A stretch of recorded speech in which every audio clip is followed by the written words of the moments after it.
se dispersen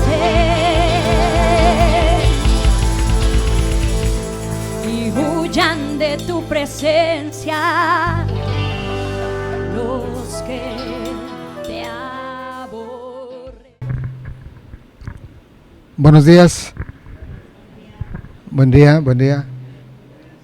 Bienvenidos todos a este primer domingo de 2026.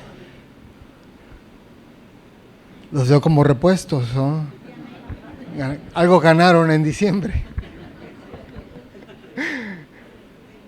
No sé qué, pero algo ganaron en diciembre. Vamos a la Biblia, por favor, al Evangelio de Marcos,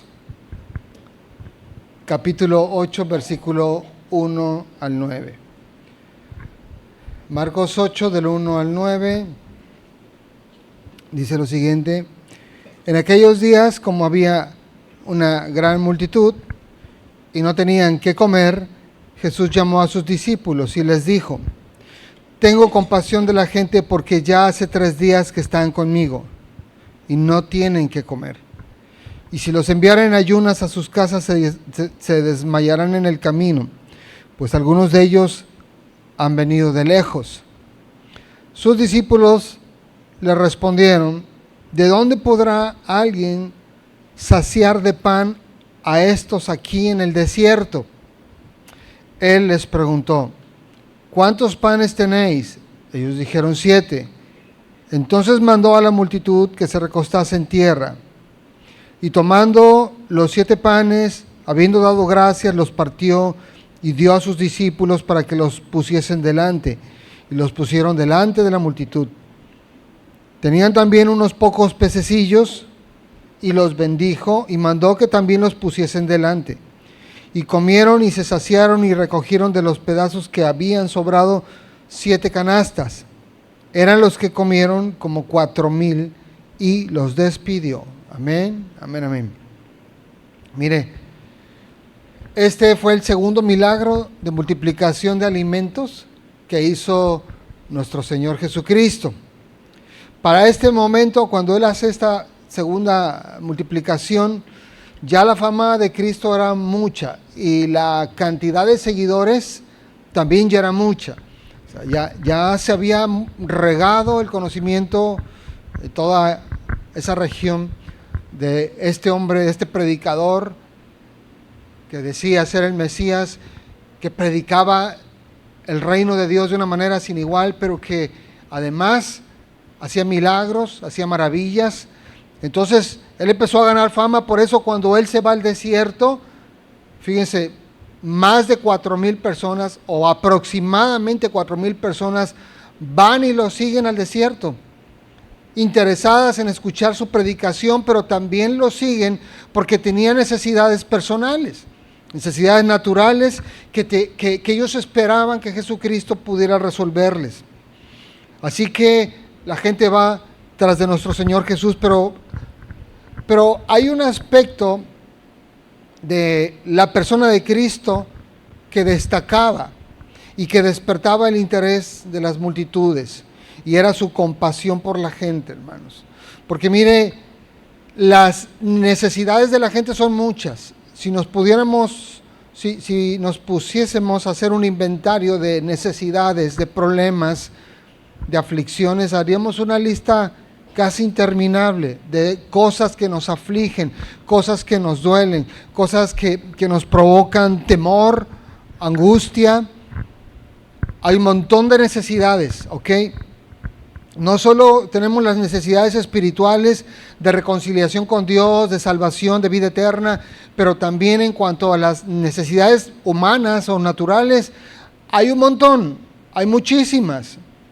Pero nuestro Señor Jesús mostró algo muy peculiar durante su ministerio en la tierra, y era que no solo le interesaba proveer una respuesta a la necesidad espiritual de la gente, marcándole el camino de vuelta al Padre, la forma de reconciliarse con el Todopoderoso, sino que también Él traía respuesta a la necesidad humana, a la necesidad material de la gente. Y esto venía obviamente motivado por un corazón que se conmovía por la multitud, que se dolía al ver el dolor de la gente.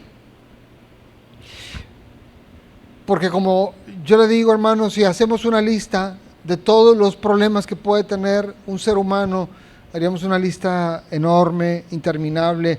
La cantidad de miseria y de necesidad humana es increíblemente grande. Pero toda esta necesidad, toda esta serie de situaciones que provocan dolor, aflicción y decaimiento hasta llegar a la muerte, hermanos, también hay que ser conscientes que no viene de a gratis a la humanidad.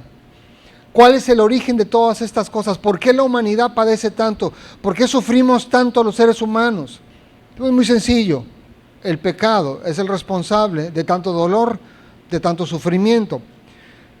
Si me acompaña por favor a su Biblia, a la carta de Pablo a los Romanos, capítulo 5, versículo 12.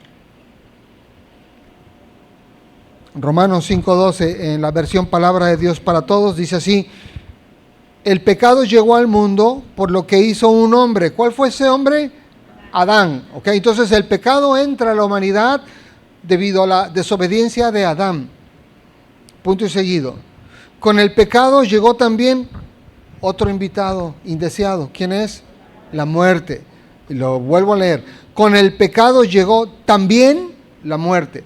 Todos tendrán que morir porque todos han pecado. Entonces, recalco esta parte, con el pecado llegó también la muerte. Pero para que llegara la muerte, junto con la muerte tuvo que llegar otro grupo,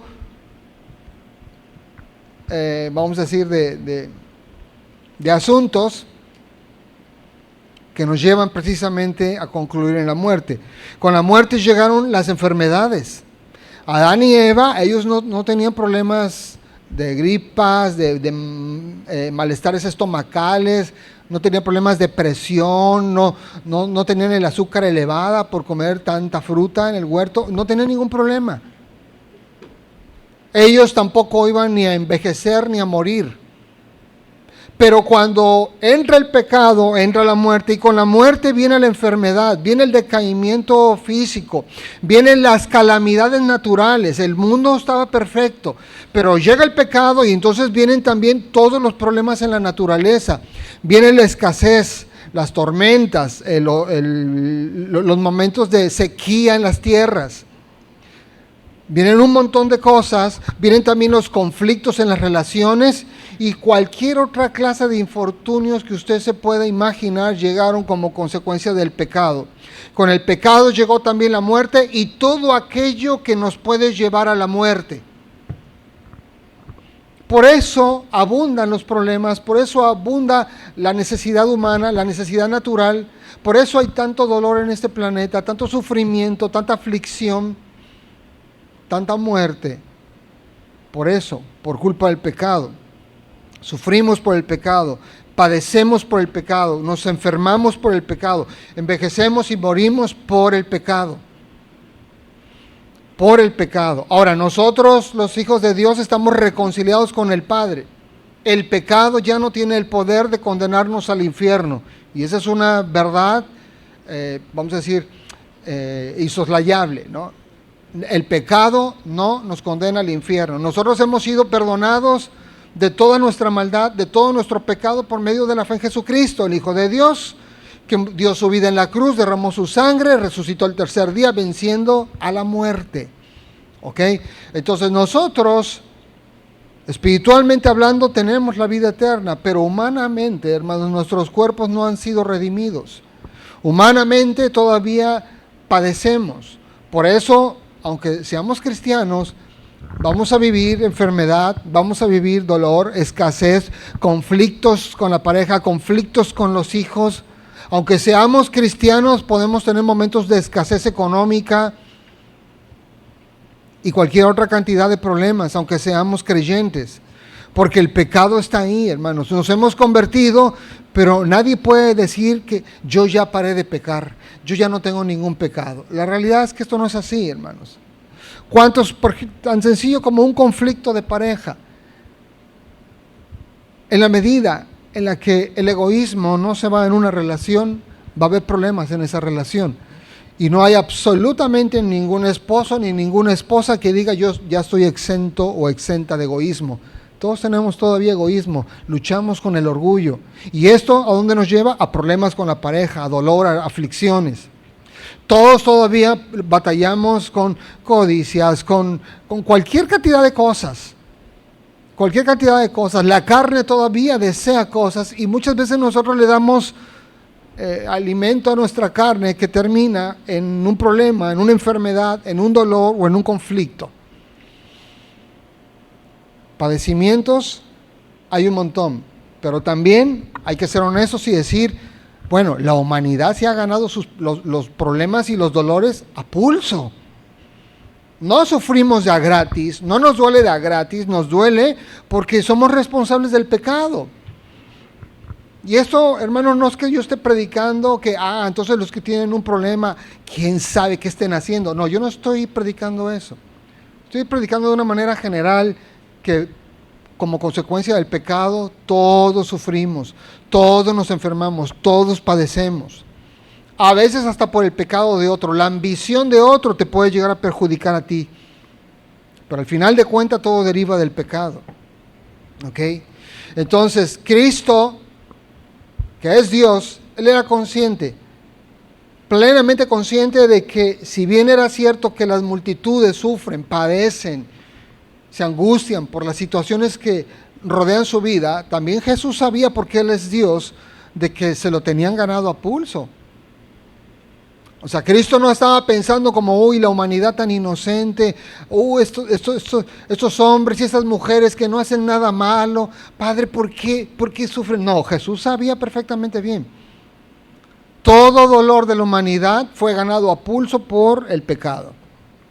Sin embargo, fíjense lo hermoso, sin embargo, a pesar de que Jesús sabía de que pues ciertamente merecemos el castigo del pecado, Él siempre se conmovió, Él siempre tuvo compasión, y esto fue un rasgo que lo caracterizó y que lo hizo tan atractivo en su persona hacia la gente, hacia las multitudes.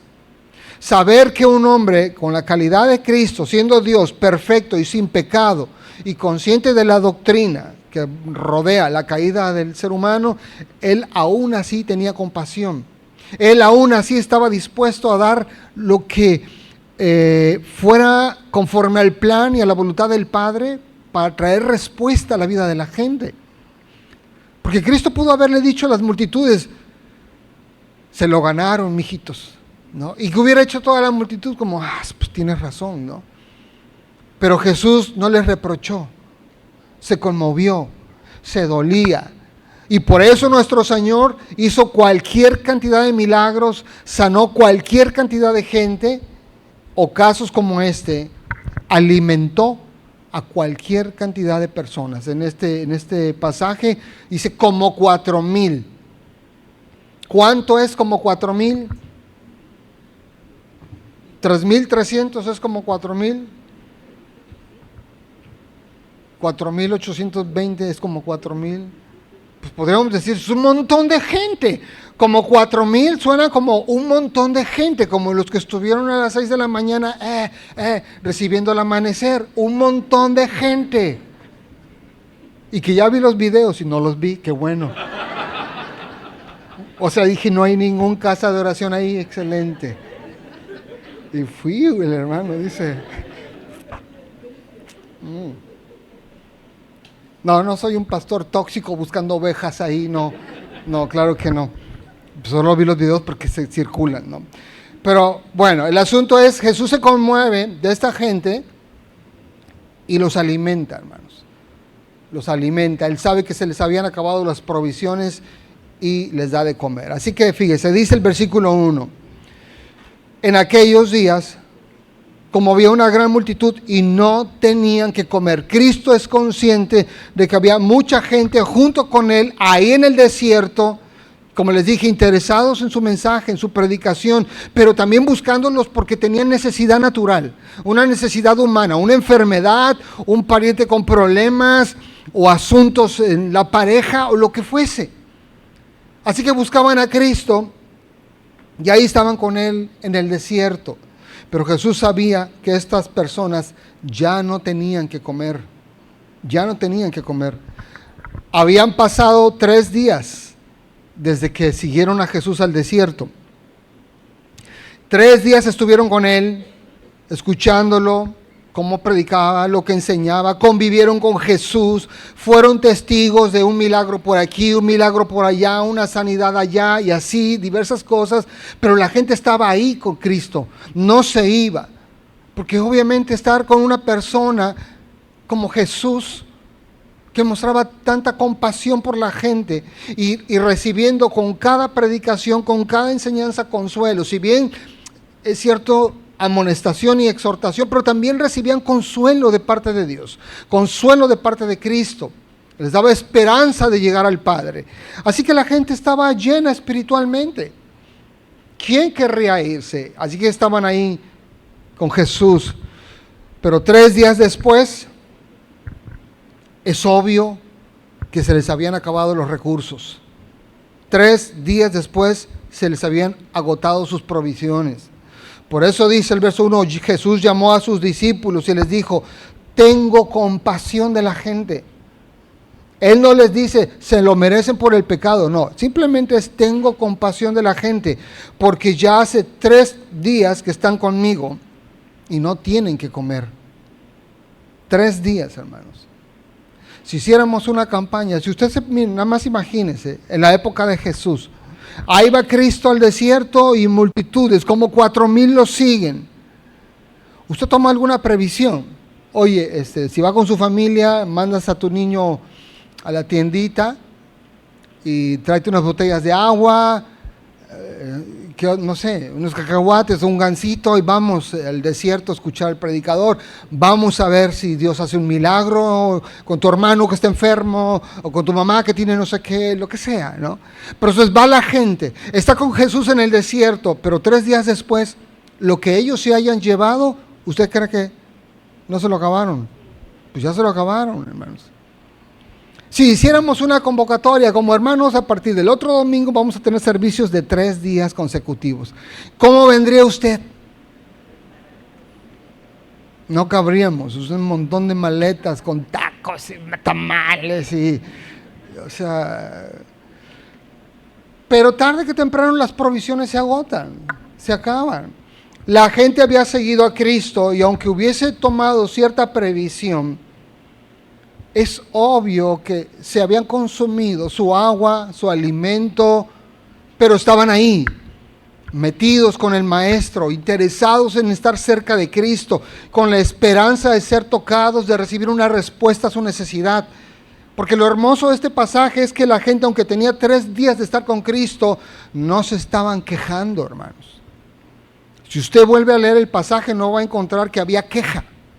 Como, oye, que ya termine la predicación, ya es la 1:30, tenemos hambre, ¿no? No, la gente no se estaba quejando. 3 días, ahí estaban con el Maestro.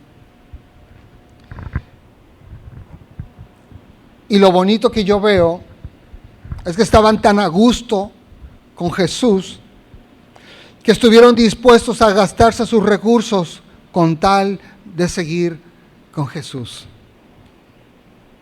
Aunque los hayan administrado de la mejor manera, es evidente que se le acabaron. Tan se le acabaron que por eso Jesús dijo, tengo compasión, hace 3 días que están conmigo y no tienen que comer. No tienen ya que comer. Pero gente dispuesta incluso a ver el agotamiento de sus provisiones con tal de seguir al Maestro es una cosa aplausible. Cierto es que por el pecado nos merecemos cualquier aflicción, pero también es elogiable que haya personas que digan lo que me cuesta seguir a Jesús, pero yo voy a estar con Él.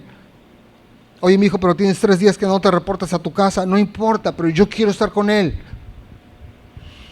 Pero no has comido, sí, pero ni siquiera siento el hambre de ver a Jesús, viendo cómo toca gente, cómo sana gente, escuchando cada predicación, cada sermón. Yo que estoy feliz en el desierto. Y ojalá así llegara la gente hoy a los pies de Jesús, dispuestas a quedarse con el Maestro, dispuestos a gastarse ellos mismos con tal de perseverar en el camino, con tal de perseverar, de seguir con Él, escuchando su palabra, viendo la manifestación de su presencia. Ojalá fuera así. Pero mire, Cristo, dice la Biblia, que Él es el mismo ayer, hoy y por siempre, ¿ok? Cristo es el mismo ayer, hoy y por siempre. Y si Cristo ayer, entiéndase, hace 2000 años, Él tenía compasión por la gente, ¿usted qué cree que pasa en el corazón de Jesús hoy con la necesidad de todos nosotros? Se sigue compadeciendo. Es el mismo, tiene el mismo corazón, no se le ha endurecido, no se ha acostumbrado a ver el dolor de la gente, como sí pasa con nosotros, que vemos gente en problemas y a veces vemos tanta necesidad que la gente se hace insensible. Es como el efecto doctor, ¿no? O el efecto enfermero, enfermera. Ves tanta gente con sangre y cosas que hay un punto donde ya no, o sea, claro, todavía se compadecen, todavía, pero puede pasar que a veces uno se acostumbra a ver tantas cosas que podemos empezar a perder sensibilidad. Pero Jesús no. Jesús, aunque vea miles y millones de gente sufrir en dolor, en necesidad, se sigue compadeciendo por cada uno de nosotros. Y Él es el único, hermanos, que nos cuida bien. Como nos quiere bien y nos cuida bien. Él es el único que lo puede hacer. Él es Dios, hermanos. Así que si Él es el mismo ayer, hoy y por siempre, podemos escuchar sus palabras en el cielo, a la diestra del Padre, decirle: tengo compasión de la gente, porque ya hace tanto tiempo que están conmigo en la fe, en la iglesia, en el cristianismo, y no han recibido una respuesta a su necesidad. ¿Se puede usted imaginar a Jesús hablando con el Padre, diciendo: tengo compasión de fulanito de tal, o de fulanita de tal, porque hace tanto tiempo que me sigue, que me sirve, que es leal a la doctrina, a la iglesia, y todavía tiene su necesidad sin contestar? ¿No le daría como consuelo escuchar a Jesús mencionar nuestro nombre en un diálogo con el Padre, diciéndole: tengo compasión de la gente, o más específico, tengo compasión de fulano de tal, porque hace tanto tiempo que me está siguiendo fielmente y todavía no recibe lo que anhela? ¿Cuánto tiempo hace que usted está con Jesús? Años. Algunos: no, pues yo 20 años, yo 30, no, yo tengo unos meses, me acabo de convertir. ¿Quién sabe? Cada quien tiene una cierta cantidad de tiempo que está con Jesús. Pero la mayoría aquí estamos con Cristo. Y todos tenemos necesidades, algunas resueltas, otras todavía no resueltas. Pero lo importante es uno reflexionar que Jesús en el cielo está con este pensamiento de que tiene compasión con nosotros y que aún hay cosas que nos hacen falta en la vida, cosas que nos provocan angustia, dolor o aflicción, y Él está en este pensamiento hace tanto tiempo que está en esa situación y me sigue y está conmigo y no se ha ido de la iglesia y persevera en las oraciones. Cualquiera que sea su necesidad, hermanos, Jesús sabe el tiempo que usted lleva siguiéndolo a Él, sirviéndole a Él, esperando pacientemente una respuesta de parte de Él, para que Él supla su necesidad o traiga el anhelo de su alma, el anhelo de su corazón. Cualquier necesidad personal, humana o material, Jesús sabe lo que usted necesita. Y también Jesús sabe cuando nuestros recursos para seguir esperando ya se acabaron, cuando ya se agotaron. Porque también esa es una realidad, hermanos. A veces hay un punto en la vida cristiana donde nuestra motivación, la fuerza, la energía y las ganas de seguir se empiezan a acabar. Se empiezan a acabar. Tanta prueba, tanto dolor, tanta circunstancia adversa, tantas cosas que podemos vivir, y hay un punto donde se empieza a acabar el recurso. Toda la provisión, vamos a decir, emocional, intelectual, por estar con Jesús, siguiendo a Jesús, escuchando a Cristo, siendo testigos de su poder, de su manifestación, pero yo todavía en mi necesidad, llega un punto donde la gente puede empezar a agotarse en sus recursos. Se agotan. Pero la noticia positiva para usted este año es: Jesús es el mismo ayer, hoy y siempre.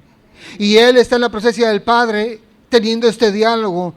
Tengo compasión de la gente, porque hace tanto tiempo que me están siguiendo y todavía tienen dolor, y todavía tienen necesidad, y todavía están en aflicción o lo que sea.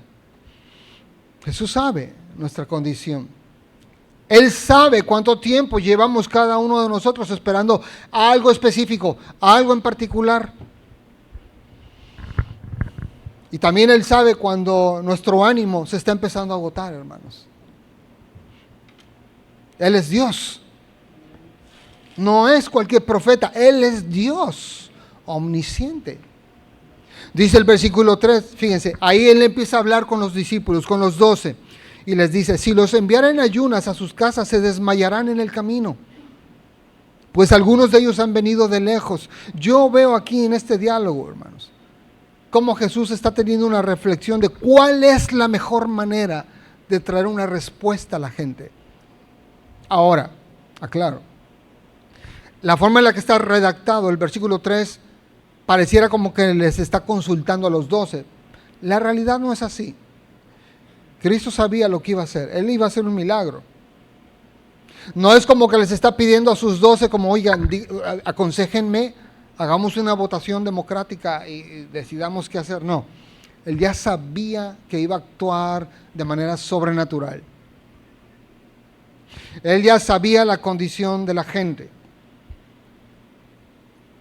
Pero hace esta reflexión que para nosotros es darnos cuenta o ser conscientes de que Cristo piensa sobre nuestra vida. Porque Jesús no solo fue consciente de, sí tienen una necesidad, sino que si vamos al detalle, Él está reflexionando cuál es la mejor solución al problema de la gente. En este caso, tenían hambre y Jesús dijo: miren, no se trata de, oye, ya regrésense, hasta aquí llegó la campaña. Porque Él dice: no, yo sé que muchos han venido de lejos y se van a desmayar. Mire, jamás Dios nos va a pedir algo en lo que nosotros terminemos desmayados emocional o anímicamente. Dios no quiere que nuestras fuerzas se agoten a tal grado que digamos: yo ya no quiero seguir más, ya abandono la fe, abandono el cristianismo, no quiero ir a la iglesia. Dios no nos va a llevar a ese extremo, hermanos. O sea, no tengamos el temor de que Dios nos meta en una zona de prueba donde desmayemos en nuestra fe, porque eso no va a pasar. No va a pasar, porque Jesús tiene esta reflexión: yo no los voy a someter a una prueba donde la gente se desmaye. Y no en este caso era como un desmayo físico, pero hoy, hermanos, es que no desmaye en su fe, en su confianza, en su esperanza, en su ánimo de perseverar, de seguir en este camino, de seguir sirviendo, adorando a Dios. Y Él está meditando cómo traer respuesta a su vida, a la mía también. No hay necesidad nuestra como humanos, no hay necesidad nuestra a la que Dios sea indiferente o que se sienta impotente para suplir. No hay absolutamente una sola necesidad que caiga en alguna de estas dos categorías: indiferencia o impotencia de Dios. No, hermanos. Jesús está involucrado en todo lo que nos preocupa a nosotros. Él está pensando en todos los asuntos de nuestra índole laboral, conyugal, con los hijos, tu salud física, tu condición económica, lo que sea. Él está metido, Él está involucrado, Él está pensando el tiempo que tú llevas en una prueba, en una necesidad, en un dolor, y está viendo cuál es la mejor solución para ti. No te va a pedir hacer algo donde tú desmayes, porque se preocupa por ti. Cristo te cuida bien. Cristo te cuida bien. Te ama y te cuida bien, hermanos, pero obvio estamos hablando de necesidades. Necesidades, porque a veces la gente confunde necesidad con caprichos o con antojos. Y eso, bueno, cae en una categoría diferente, ¿no? A veces uno piensa que tiene necesidades que no son necesidades. ¿Cómo qué, pastor? Vamos a decir. No, pues yo le he pedido a Dios, yo necesito un Mustang para ir a trabajar. O sea, ¿en verdad necesitas un auto de 8 cilindros que te va a dejar sin quincena por la gasolina? Seguramente no. No, es que yo le estoy orando a Dios, mi necesidad es una mujer que haya competido en el Miss Universo y entonces poder casarme. ¿De verdad esa es tu necesidad? Eso no es una necesidad. Es que no quiero morir sin haber probado el caviar o la langosta. O sea, tampoco. No son necesidades, esos son antojos. ¿Ok? Y bueno, Dios puede todavía suplir nuestros antojos si Él así lo desea. Pero Cristo está pensando en lo que son necesidades efectivas, reales, hermanos. Está pensando en su salud, en sus hijos, en la provisión de su trabajo, para su familia. Esas son las cosas que nuestro Señor está viendo para cada uno de nosotros. Dice otra vez el versículo 3, si los enviaren ayunas a sus casas se desmayarán en el camino, pues algunos de ellos han venido de lejos. Dios conoce nuestros límites, hermanos, y no nos va a llevar a una prueba donde desmayemos de esperar, desmayemos de confiar en Él para recibir una respuesta. Fíjese, 1 Corintios 10:13, si me acompaña ahí. 1 Corintios 10:13.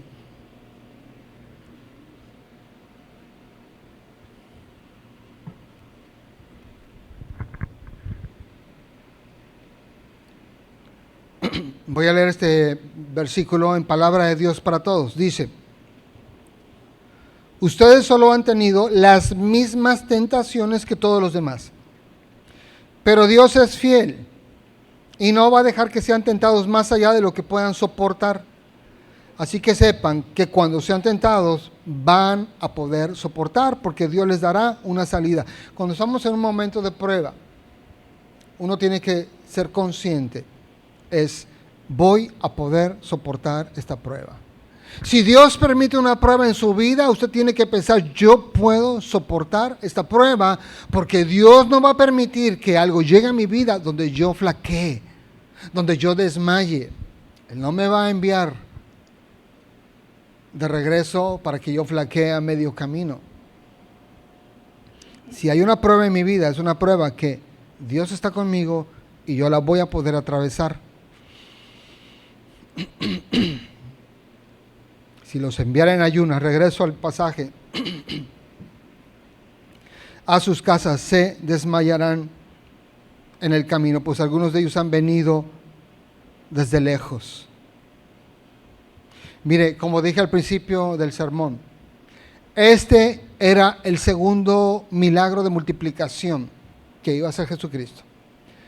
Meses antes Jesús ya había hecho un milagro muy parecido, solo que en aquella ocasión Él alimentó a 5,000 personas, un poquito más, ¿ok? Un poquito más. Los discípulos de Jesús habían sido testigos de ese milagro de multiplicación. Así que cuando Cristo les dice, oigan, a ver qué piensan, yo no los quiero regresar en ayunas porque se me van a desmayar en el camino y yo tengo compasión por las almas, no quiero que padezcan, no quiero que sufran o que tengan un infortunio de regreso hacia sus casas. Pero ¿cuál fue la respuesta de los discípulos? Si usted hubiese sido uno de los 12, ¿qué hubiera pensado frente al comentario de Jesús? A lo mejor como, oye Cristo, pero yo me acuerdo que hace como unos meses hiciste un milagro, ¿no? Multiplicaste igual unos panes y alimentamos como a 5,000. Digo, no sé qué hubiéramos hecho nosotros, ¿no? Pero el asunto es que ellos, dice el versículo 4, sus discípulos le respondieron, ¿de dónde podrá alguien saciar de pan a estos aquí en el desierto? Se olvidaron por completo de que Jesús había hecho un milagro de multiplicación similar meses antes. Y mire, no es para acusar a los 12 ni cuestionarles en su fe, porque así somos.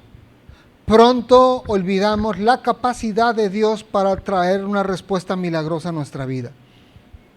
Somos muy prontos para dejar de confiar, muy prontos para, sí, yo sé que en el pasado hizo este milagro, pero no me garantiza que va a ser un milagro hoy. Y se entiende, hermanos, somos polvo, somos carne. Y confiar en Dios en la prueba demanda un ejercicio de fe muy grande, muy, muy grande. Estos hombres obviamente no lograron conectar con lo que Jesús había hecho poco tiempo antes. Así que lo único que se les ocurre es decir, bueno, ¿y de dónde vamos a sacar pan para tanta gente? ¿De dónde vamos a sacar pan para tantas personas? Jesús ve a la multitud hoy, se compadece de tantas almas que están en dolor y necesidad, pero obviamente Jesús hoy no está material o físicamente aquí en la tierra. Pero ¿quién sí está, hermanos? ¿Quién sí está en la tierra? Su iglesia, que es el cuerpo de Cristo. Cristo es la cabeza, la iglesia es el cuerpo. Entonces, Cristo como tal, Él está a la diestra del Padre hoy. Sigue con este mismo amor por la multitud, compasión por la multitud y deseo de traer respuesta a la gente. Pero Jesús envía a la gente a su iglesia para que por medio de la iglesia la gente reciba los dones, la gracia o la respuesta a su necesidad. Humanamente hablando, nosotros no podemos proveer prácticamente para ninguna necesidad humana. Pero hermanos, como iglesia nosotros sí podemos proveer a toda la multitud que está en angustia, en dolor, en aflicción. Podemos llevarles esperanza, paz, reconciliación y un camino hacia el perdón. Y eso, hermanos, les aligera tanto la carga que algunos van a terminar recibiendo respuesta material a su necesidad o hacia su problema. Hoy nosotros somos el instrumento que Dios va a utilizar. Dice el versículo 5, Jesús les preguntó, ¿cuántos panes tienen? Y ellos dijeron 7. Pero acá lo que a mí me llama la atención es que Jesús les hace ver que aunque tenían muy poco, todavía tenían algo. O sea, no es como que hoy estamos en el desierto, no hay nada, Jesús, solo hay alacranes y hormigas chicatanas. ¿Quieres que las hacemos? Jesús dice, a ver, ¿cuántos panes tienen? Porque Él sabía que todavía había una reserva de panes ahí. Y ellos contestaron, no, bueno, pues sí, o sea, todavía hay pan, ahí hay unos 7. ¿Cuántos han leído la historia de la viuda de Sarepta que está en Primera de Reyes, capítulo 17? ¿Han leído esa historia en el Antiguo Testamento? La viuda de Sarepta, hubo una época de mucha hambre en todo Israel, dice la Escritura. Eso está ahí en la Biblia, en el Antiguo Testamento. Usted busque Primera de Reyes, váyase al capítulo 17 y ahí está narrado todo eso. Hubo una sequía, no hubo lluvia, obviamente empezó a escasear el grano, la harina, el aceite empezó a escasear y los animales empezaron a morir de sed. Ahí empezaron a morir el ganado. Hubo una gran hambre en Israel. En esa época estaba en la tierra el profeta Elías. Un gran hombre de Dios, tremendo en poder, en milagros y un montón de cosas que hizo. Pero Dios envía al profeta a esta viuda que tenía un hijo. Viuda que vivía en la región de Sarepta, por eso se conoce así. Cuando el profeta llega con la viuda, el profeta le dice, oye, dame de comer, dame de beber y dame de comer. Y la viuda le dice, mire, mi señor, solo tengo un puñado de harina y un poco de aceite. Un puñado de harina y un poco de aceite. Pero ¿qué fue lo que hizo la viuda? Dijo, así que váyase a otra casa a buscar, porque aquí no hay. No, la viuda de Sarepta se lo entregó a Dios. Esta mujer sabía que Elías era un hombre de Dios y le dijo, es lo único que me queda, porque después de esto lo que voy a hacer es dejarme morir, no tengo más.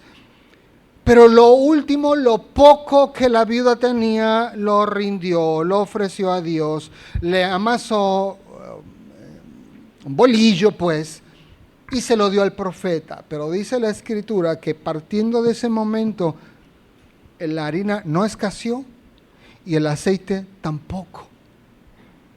Acá en el Nuevo Testamento también vemos un milagro de multiplicación de alimentos hecho por el profeta Elías. Y entonces esta mujer y su hijo por años estuvieron, no me acuerdo el tiempo, no me acuerdo la cantidad de tiempo, pero estuvieron un buen de tiempo después alimentándose con esa harina milagrosa que vertían y no se acababa, el aceite vertían y no se acababa. Pero el asunto es que el milagro partió ¿de dónde? ¿De lo que no había o de lo poco que había? De lo poco que había, hermanos. Ahí de lo poquito que había se gestó el milagro de la multiplicación.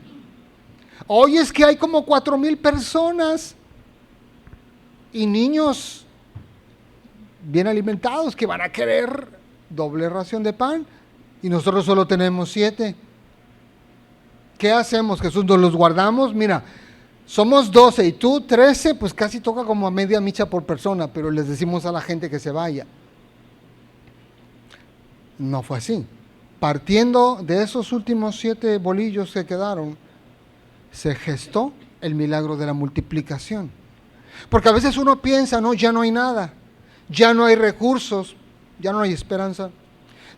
Sí tengo algo, pero lo que tengo es muy poco, y no me hablo en un sentido económico material, porque a veces uno puede pensar, tengo muy poco, o sea, ya tengo muy poco entusiasmo, muy poca motivación, bueno, pero de lo muy poco que todavía tienes, Dios puede hacer un milagro en tu vida.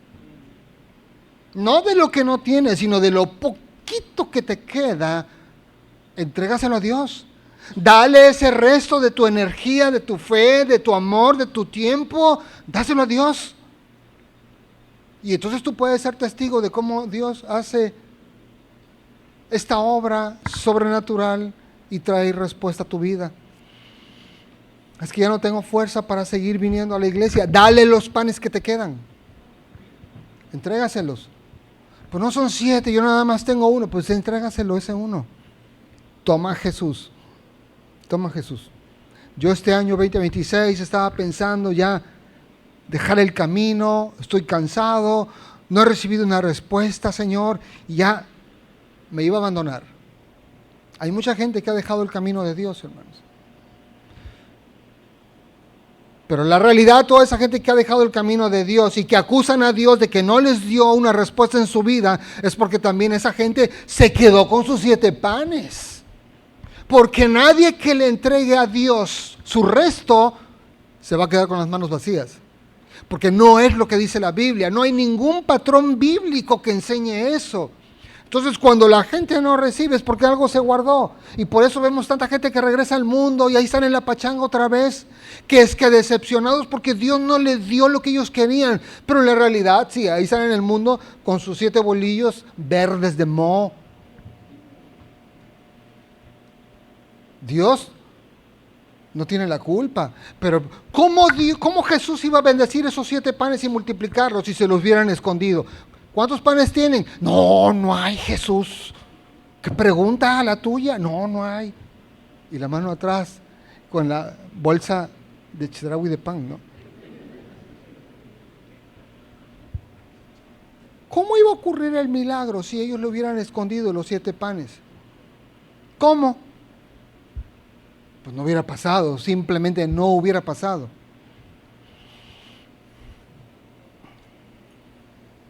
Así que el asunto, hermanos, es ¿cuántos panes tiene? Entrégueselos a Jesús. Que estoy agotado porque tengo tanto tiempo de seguir al Maestro y todavía tengo una tal o cual necesidad en mi vida que no he visto una respuesta en esta área. ¿Cuántos panes tiene? ¿Tiene vida? ¿Tiene salud? ¿Tiene tiempo? ¿Tiene trabajo? ¿Hay todavía oportunidades? Bueno, sí, un poco. Ríndaselas a Dios. Ríndaselos a Dios. ¿Tiene fuerza? ¿Tiene inteligencia? ¿Tiene juventud todavía? Ríndaselo a Dios. Sus 7 panes, ríndaselo a Dios. Porque todo lo que uno le da a Dios, hermanos, va a regresar multiplicado.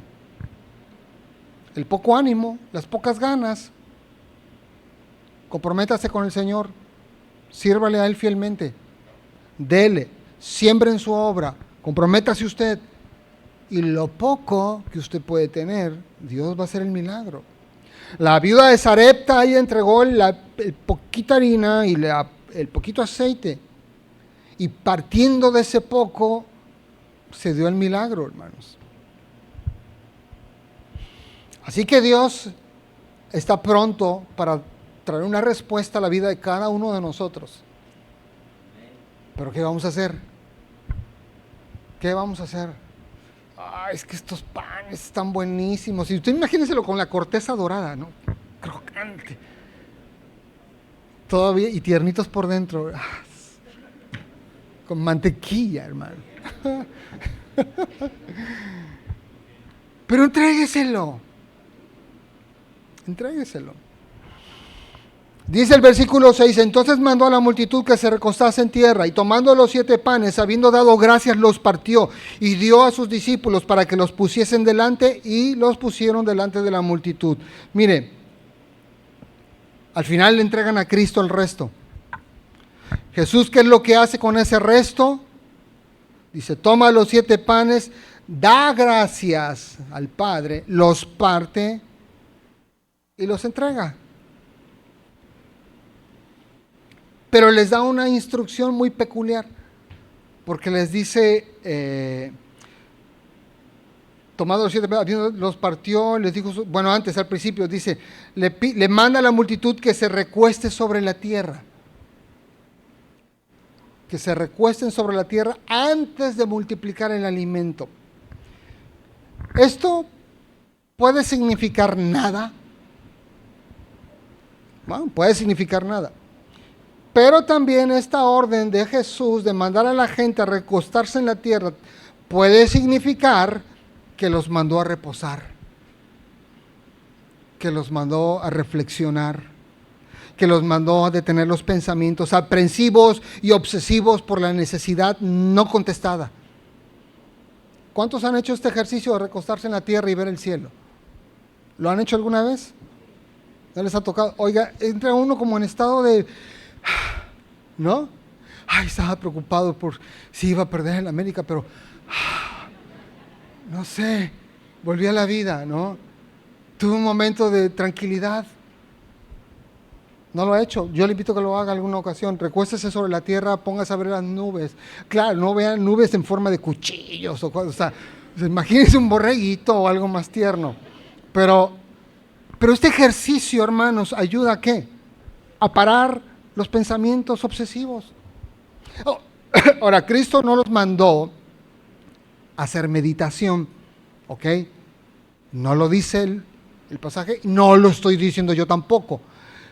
Pero una respuesta natural de la mente, cuando usted hace ese ejercicio de recostarse a ver el cielo, y recostarse no en el cemento, sino en la tierra, el césped ahí, algo pasa, pero la mente como que se calma, ¿no?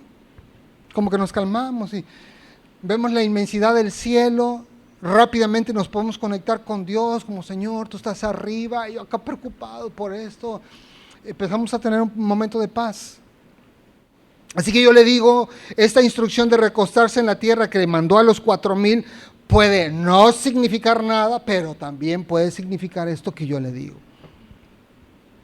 Así que cada quien decida qué significa. Para mí, en lo personal, yo creo que mandó a la gente a relajarse. Es como tranquilos, miren, paren el pensamiento obsesivo. Porque a veces necesitamos detener la mente para poder enfocar en Dios. Estamos tan concentrados en el problema, tan concentrados en la necesidad, que pensar en un milagro o de darle a Dios el resto es una cosa impensable. Pero cuando paramos, respiramos y decimos, bueno, Señor, tú has sido fiel todo el tiempo, has hecho maravillas en mi vida, me has amado de una manera que yo no puedo tener dudas hoy de ti. Entonces empezamos a reflexionar y nos podemos conectar con el Dios Todopoderoso, hermanos. Por medio de la oración. Pero esto ayuda a detener la mente agitada, la mente angustiada, ¿ok?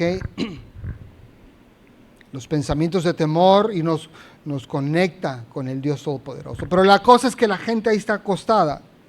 Y dice el verso 7, tenían también unos pocos pececillos y los bendijo. Y mandó que también los pusiesen delante. Pero miren, todavía había algo más. No solo había 7 panes, sino que había algunos pececillos. 4, 6, 10, 12, los que sean, pero era un puñado de peces. Y Jesús, cuando le entregan a Jesús ese otro poco que quedaba, lo primero que hace es bendecirlos. Bendecirlos. Hermanos, su poco, cualquiera que sea su poco, Dios los quiere bendecir. Dios lo quiere bendecir. Pero hay que dar ese paso. Hay que detenernos, meditar en Dios, confiar en Él y decir, Señor, ahí está. El resto de mi tiempo, el resto de mi vida, el resto de mi compromiso. Yo voy a perseverar, yo voy a seguir adelante, Señor. No me voy a apartar de ti.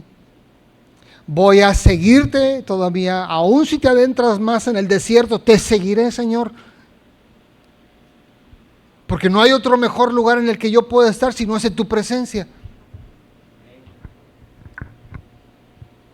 Y Jesús en el cielo va a estar con este pensamiento con el Padre. Tengo compasión de fulano de tal, de fulanita de tal, porque hace ya tanto tiempo que me sigue, me sirve, me adora y hace tantas cosas por amor de mi nombre, que yo quiero traer una respuesta a su vida. Pero el asunto es, hay que atreverse, hermanos, a darle a Dios. Cristo bendijo los peces antes o después de que se los dieran. Pregunta. Cristo cuando bendijo los peces, es como, ay, hay unos peces por ahí que alguien tiene que metió en su bolsa, los bendigo. No. Sino cuando le dieron los peces, en ese momento los bendijo. Es decir, después de que se los entregaron, hermanos. ¿Quiere usted que Dios bendiga su resto? Primero entrégueselo a Él. Aquí está mi resto, Señor. Cualquiera que sea ese resto. Dice el versículo 8, y comieron y se saciaron y recogieron de los pedazos que habían sobrado. ¿Cuántas canastas? 7 canastas. Todavía quedó, hermanos. Pero lo que hay que rescatar de esto es que Cristo no nos va a fallar a la hora de la necesidad. Ahí cuando es el momento más crítico, Jesús va a aparecerse con una respuesta a su vida. Él es Dios y lo puede hacer, hermanos. Si usted sigue a Jesús al desierto para estar con Él, escucharle predicar, ver sus milagros y su manifestación, si por la causa de Jesús usted no hace suficiente provisión para su persona, no se preocupe, hermano. Jesús va a estar pensando y va a ser consciente del tiempo que usted lleva sirviéndole a Él, dándole su vida a Él. Y Él es consciente de lo que su corazón anhela. Hay un tiempo perfecto para la respuesta a su necesidad. Pero usted tiene que esperar, hermanos. Usted tiene que esperar que Jesús sepa cuándo es el momento idóneo para traer esa respuesta a su vida. Porque Jesús no lo hizo en el día 2. Oye, desde el día 2 podrían haber tenido hambre, es probable, pero Jesús esperó hasta el tercer día. ¿Y por qué hasta el tercer día? No lo sé. Pero Él dijo, no en el día 1, no en el día 2, en el tercer día. Y en ese momento yo creo que Jesús estaba plenamente convencido de, ahora sí, hay prácticamente nada. Ahora sí, ese es el momento de hacer la manifestación, traer la respuesta a la necesidad de toda esta multitud. Pero otra cosa que nosotros podemos aprender, hermanos, no solo es que Cristo no nos va a fallar a la hora de la necesidad, sino que también nuestro Señor quiere que seamos diligentes. ¿Por qué? Porque cuando la gente ya comió y terminó todo esto, mandó a sus discípulos a recoger los pedazos que habían sobrado. Es decir, nuestro Señor no anhela que desperdiciemos ningún don ni ningún talento que Él nos ha provisto. Si algo tiene usted, hermanos, Dios quiere que usted sea diligente con ese algo. Que si Dios le ha dado juventud, no la desperdicie. Que si Dios le ha restaurado la salud, no la desperdicie. Que si Dios le ha dado tiempo en su agenda, no desperdicie el tiempo. Que si Dios le ha dado recursos materiales o económicos, no los desperdicie. No es la voluntad de Dios que nosotros derrochemos sus bendiciones, sino que seamos cuidadosos y diligentes con todo lo que Él nos da. Por eso Cristo manda a los 12, es como: me recogen los pedazos, por favor. Yo no quiero dejar un cochinero aquí en el desierto, metan todas las cestas. Hasta para llevar, ¿usted se imagina? Ándale, mijo, llévate el paliacate de tu papá y que ahí te pongan una micha, un pedacito que quedó. Hay que darle buen uso a todas las bendiciones, hermanos, no desperdiciar ninguna, porque ninguna gracia de Dios en nuestra vida debe ser desperdiciada, ya sea una gracia espiritual o ya sea una gracia natural. Cualquier bendición, hermanos, que hoy tengamos, hay que cuidarla. No los dejaron tirados en el desierto. Versículo 9 y último, dice: eran los que comieron, ¿cuántos? Como 4,000, y los despidió. Una vez que fue saciada la necesidad de toda esta vasta multitud, Jesús los envía de vuelta. Pero los envía de vuelta porque Él sabía que ya iban completos, ya iban con la respuesta que necesitaban, tanto espiritual como materialmente. Cristo sabía, esos se van con un montón de cosas reflexionando sobre el reino eterno. 3 días escuchando a nuestro Señor predicar.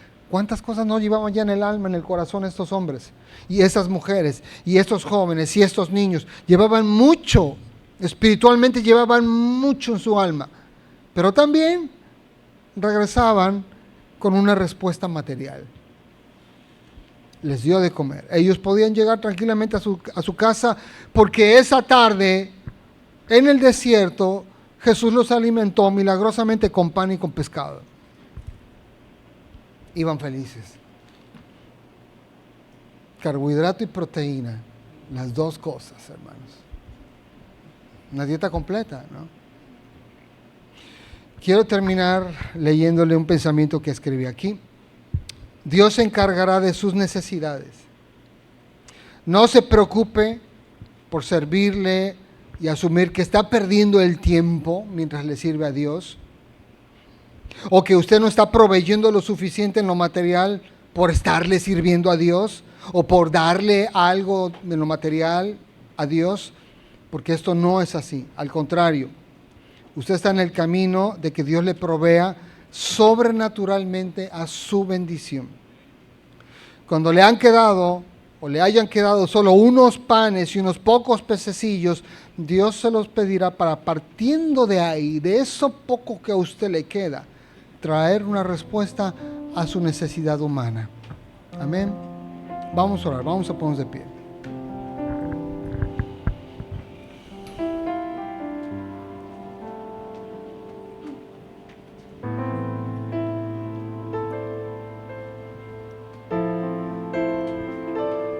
Yo quiero pedirle que con sus ojos cerrados piense en sus propias necesidades, la que usted tenga, o aquel anhelo del corazón incumplido todavía.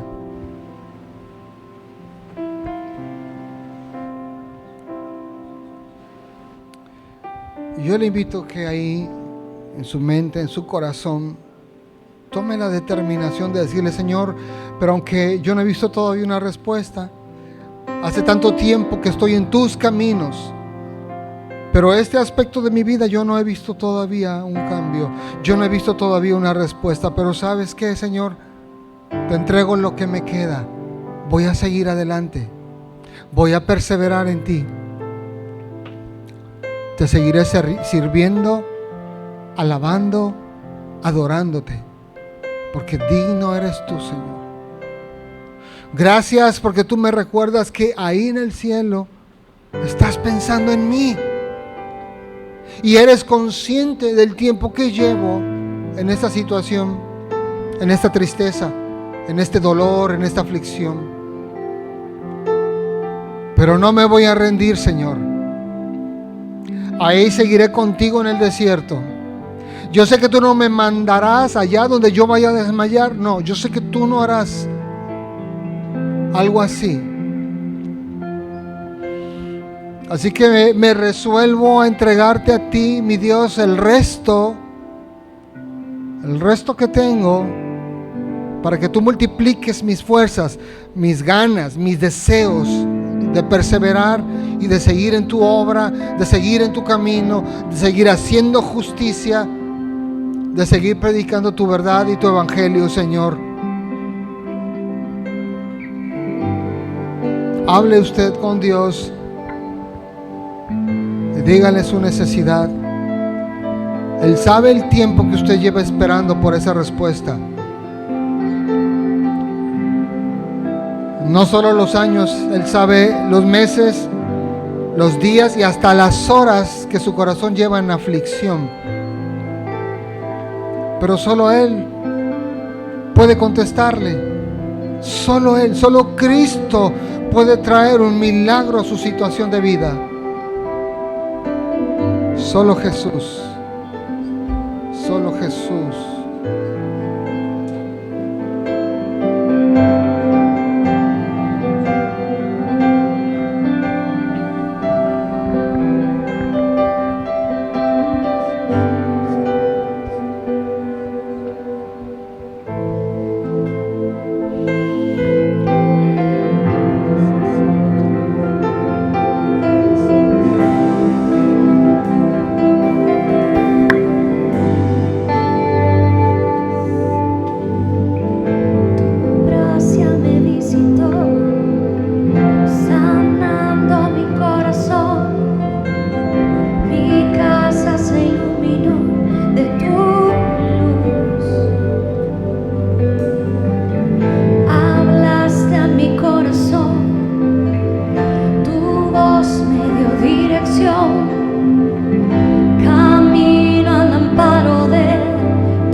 Cuidarás de mí. En la tempestad estaré seguro. Tú me sostendrás con tu brazo fuerte. Tú, mi buen pastor, guiarás mis pasos, cuidarás de mí. Tú cuidas de mí. Tú velas por mí. Tú vives en mí.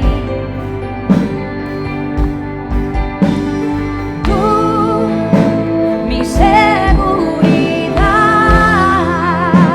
mi fuente de paz.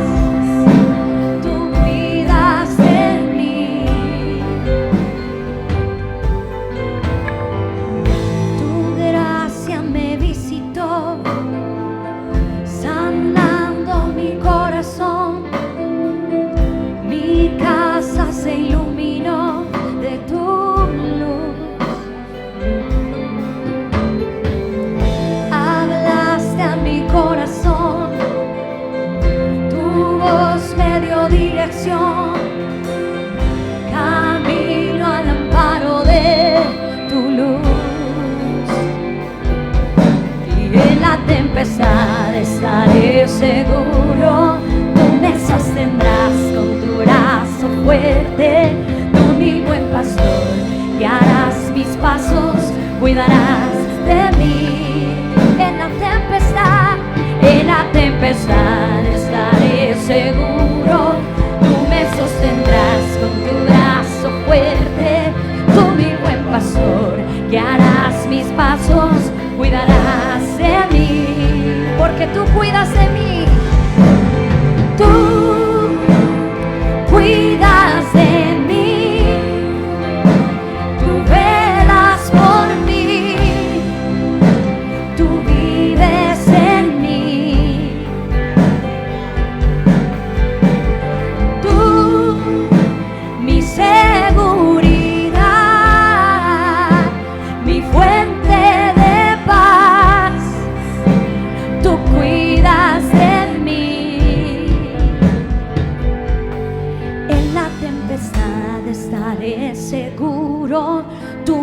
sostendrás con tu brazo fuerte. Tú, mi buen pastor, guiarás mis pasos, cuidarás de mí. Canta esta verdad con fe. En la tempestad estaré seguro. Tú me sostendrás con tu brazo fuerte. Tú, mi buen pastor, guiarás mis pasos, cuidarás de mí. En la tempestad estaré seguro. Tú me sostendrás con tu brazo fuerte. Tú, mi buen pastor, guiarás mis pasos, cuidarás. Cántale a aquel que intercede y vela por nuestras almas, al sumo sacerdote que nos conoce y nos entiende en la debilidad. Tú, mi buen pastor, guiarás mis pasos, cuidarás de mí.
Quiero recordarte las palabras de Jesús en su diálogo con el Padre. Tengo compasión de la gente, porque ya hace 3 días que están conmigo y no tienen que comer. Hermanos, Él va a enviar respuesta a tu vida. Él está pensando en ti, específicamente en ti, en tu necesidad particular. Sabe el tiempo que llevas esperando. No temas, porque no te va a llevar a un punto donde tú desmayes. Antes del desmayo, Jesús va a traer respuesta a tu vida. Solo entrégale el resto de tu fuerza, el resto de tu motivación, de tu energía. Entrégaselo a Él. Persevera en ese desierto y no abandones al Maestro. No lo abandones. Sigue su camino, sigue adorándole, sigue sirviéndole, sigue sembrando en su obra. Continúa haciendo lo que Él te ha llamado a hacer. Dale tu resto para que Él lo bendiga y lo multiplique. Gracias te damos, Señor. Tú eres bueno, Señor. Tú eres bueno, Señor. Gracias por bendecir nuestra vida, Señor. Sabemos que sufrimos por culpa del pecado, pero tú tienes compasión de nosotros, Señor. Sabes que somos polvo y nos bendices. Inmerecidamente nos bendices. Gracias, Cristo. Gracias, Padre. Aleluya. Dele un aplauso a Dios. Dios les bendiga, hermanos.